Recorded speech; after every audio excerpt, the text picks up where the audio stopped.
देवेंद्रजी फडणवीस साहेब आणि उपमुख्यमंत्री अजितदादांचे मनापासूनचे ऋण व्यक्त करते की आम्हा सर्व लाडक्या बहिणींसाठी आपण मुख्यमंत्री माझी लाडकी बहीण ही योजना त्या ठिकाणी आणली आणि ही एकमेव योजना आहे की सुरू झाल्यापासून साधारणपणे 5 महिन्यांचा लाभ हा आपण या आपल्या माता भगिनींना वितरित करण्यामध्ये यशस्वी ठरलेलो आहोत। साहेबाचा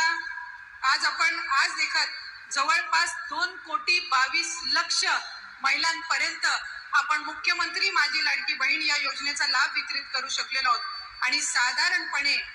काल आणि आज आम्ही ऑक्टोबर आणि नोव्हेंबर महिन्याचा लाभ सुद्धा म्हणजे जसं आपण 17 ऑगस्टला रक्षाबंधनच्या 2 दिवस आधी ओवाळणीमध्ये आपण 3,000चा सन्मान निधी आपण त्यांच्यासाठी उपलब्ध करून दिला, तशाच पद्धतीनं आपण भाऊबीजच्या 1 महिना आधीच 3,000चा लाभ हा आमच्या सर्व लाडक्या बहिणींच्या अकाउंटमध्ये डीबीटीद्वारे उपलब्ध करून दिलेला आहे आणि आज आपल्या मराठवाडा विभागातील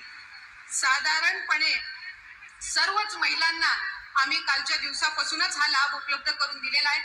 आज आपल्या छत्रपती संभाजीनगरमध्ये साधारणपणे 617 कोटी आपण या योजनेच्या अंतर्गत उपलब्ध करून दिलेले आहेत आणि आजच्या या कार्यक्रमाच्या निमित्ताने जो दुसरा ऐतिहासिक निर्णय आणि खऱ्या अर्थानं महिलांना सक्षम करण्याचा आणि महिलांना सुरक्षित वातावरण देण्याच्या दृष्टिकोनातून महिला व बाल विकास विभागाअंतर्गत आपण पिंक रिक्षा योजना आणली आणि आम्हाला आज मनापासूनचा अभिमान आहे की या पिंक रिक्षा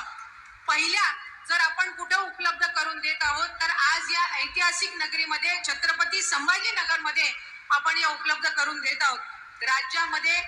10,000 पिंक रिक्षा आपण उपलब्ध करून देत असताना प्रत्येक महानगरपालिका क्षेत्रामध्ये साधारणपणे 500 ते 1000 पिंक रिक्षा आपण उपलब्ध करून देणार आहोत आणि आज प्रातिनिधिक स्वरूपात आपल्या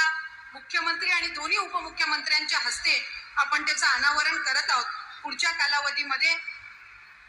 हे उद्दिष्ट अधिक वाढवून 20,000चं उद्दिष्ट हे पुढच्या कालावधीमध्ये महायुतीच्या सरकारच्या माध्यमातून आपण ठेवलेलं आहे। आज मुख्यमंत्री माझी लाडकी बहीण ही योजना यशस्वी करण्यामध्ये माझ्या अंगणवाडी सेविका, मदतनीस, आशा सेविका असतील, सीआरपी असतील, त्याचबरोबर ग्रामसेवक, डेटा ऑपरेटर या सगळ्यांनीच मोठ्या प्रमाणामध्ये मेहनत घेतली आणि खऱ्या अर्थानं या महायुतीच्या सरकारने एकही घटक त्या ठिकाणी लाभापासून किंवा त्यांच्या अधिकारापासून वंचित ठेवला नाही आणि माझ्या अंगणवाडी सेविका आणि मदतनीस यांची गेल्या अनेक वर्षांपासूनची मागणी होती की आमच्या मानधनामध्ये वाढ व्हावी। खरं तर तुटपुंजी वाढ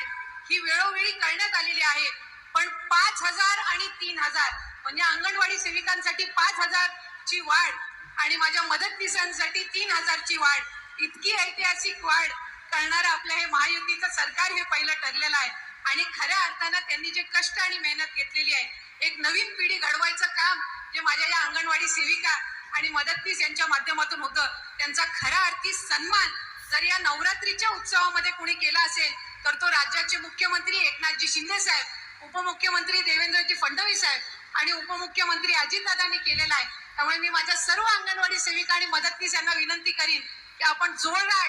टाळ्या वाजवून आपल्या खऱ्या अर्थानं या तिन्ही लाडक्या भावांचे आभार मानावे। मी पुन्हा एकदा आयोजकांचे या निमित्ताने आभार मानते आणि खऱ्या अर्थानं पुढच्या कालावधीमध्ये 2.5 कोटीचं उद्दिष्ट मुख्यमंत्री माझी लाडकी बहीण या योजनेअंतर्गत आपल्याला गाठायचंय आणि ते आपण लवकरात लवकर गाठणार आहोत। राज्याचे दुसरे उपमुख्यमंत्री अजितदादांचे सुद्धा मी या निमित्ताने मनापासूनचे स्वागत या ठिकाणी करते आणि जमलेल्या माझ्या सर्वच माता भगिनींना नवरात्री उत्सवाच्या मनापासूनच्या शुभेच्छा देऊन थांबते। धन्यवाद। जय हिंद, जय महाराष्ट्र।